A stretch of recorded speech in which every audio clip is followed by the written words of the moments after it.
Welcome to Weighing In, Fights and Films. I am Brett the Threat with your UFC 103 fight predictions, and I'm never wrong.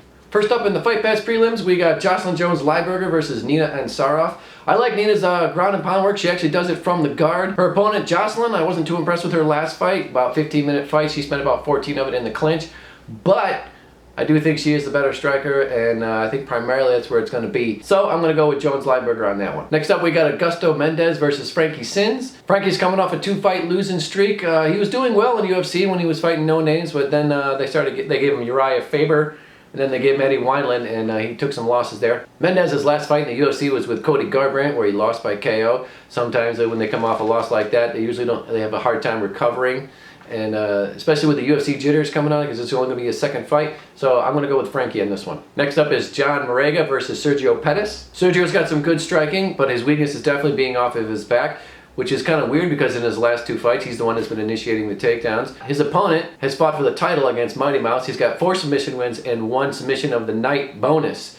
So he's very good on the ground, and he's going up against Pettis, who was a little weak. So I'm going with John Marega on that one. Next up is Court McGee versus Ben the Killer Bee Saunders. This has potential to be fight of the night. Saunders has the distinction of having the very first omoplata submission in the UFC, so I will always be a fan of him. He's going up against an opponent who won the Ultimate Fighter series with the submission of the night bonus. So if you like the fights that go to the ground and you want to see some good jiu-jitsu, this is the fight to watch, but I'm going with Killer Bee for the win on this one. Up next is Marcin Held versus Joe Lauzon, who fears no evil. Joe Lauzon is coming off a loss to TJ Miller, but he's been in the game for so long, I don't really think a win or a loss matters to him in his mindset going into the next fight. Held was a Bellator contender, so he's been fighting some good guys over there. Comes over here, he's had a bit of a rough patch.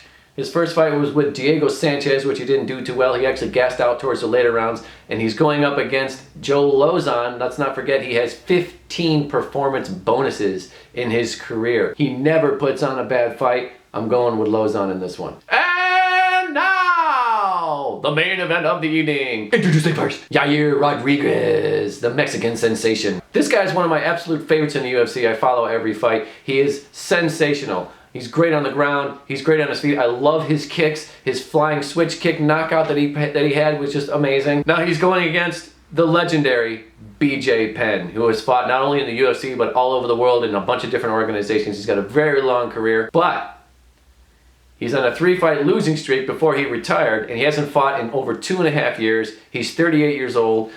He used to fight at 170 and 155 pounds. Now he's cutting down to 145 to fight, which is not going to help him in the cage. So in this fight, you've got Yair Rodriguez, who is the up-and-comer, versus BJ Penn, the legend. And everyone's always asking the same question, which BJ Penn is going to show up? You don't know. So if you're betting money on this fight, he's probably not the good one to bet on. And let's not forget, ring rust is a very real thing. He hasn't fought in 2.5 years.